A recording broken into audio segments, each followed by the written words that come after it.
Halo guys, kembali lagi dengan saya Alvesting dari Akademi Kripto. Kali ini ya kita akan membahas ya modul ketiga ya dari Crypto Order Flow. Jadi di sini ya kita akan secara spesifik membedah ya mengenai apa itu footprint. Jadi pada dasarnya ketika teman-teman membaca order flow, teman-teman itu kan mengetahui ya sisi bid ya dan juga sisi ask, di mana teman-teman melihat ya mana market participant yang agresif ya, mana market participant yang pasif. Lalu muncul pertanyaan ya, gimana cara kita membedakan sisinya?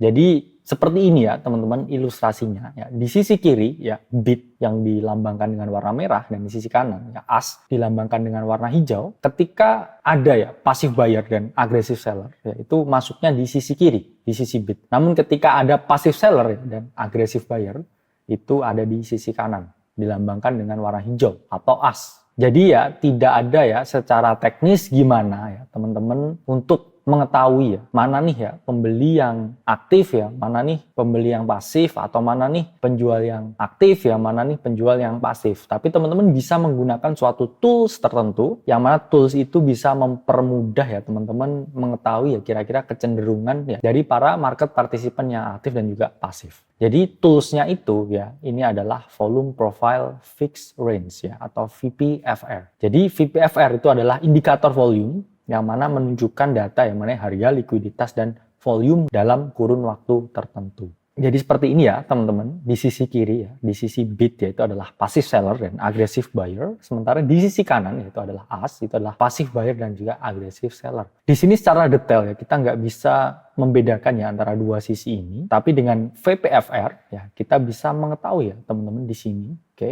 area kecenderungan ya di mana passive seller dan aggressive buyer ya atau passive buyer dan aggressive seller itu berkumpul ya dalam satuan waktu tertentu. Sehingga di dalam indikator VPFR, ya, hal yang paling penting untuk kita lihat ini adalah POC atau Point of Control. Ya.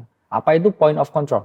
Oke, akan kita bahas ya selanjutnya. Jadi Point of Control ya atau POC itu adalah titik ya di mana tempat perdagangan paling tinggi. Jadi ketika kita menggunakan POC ya, dalam berbagai time frame, kita mengetahui suatu area of value atau area kecenderungan terjadi suatu perdagangan dalam time frame yang berbeda-beda.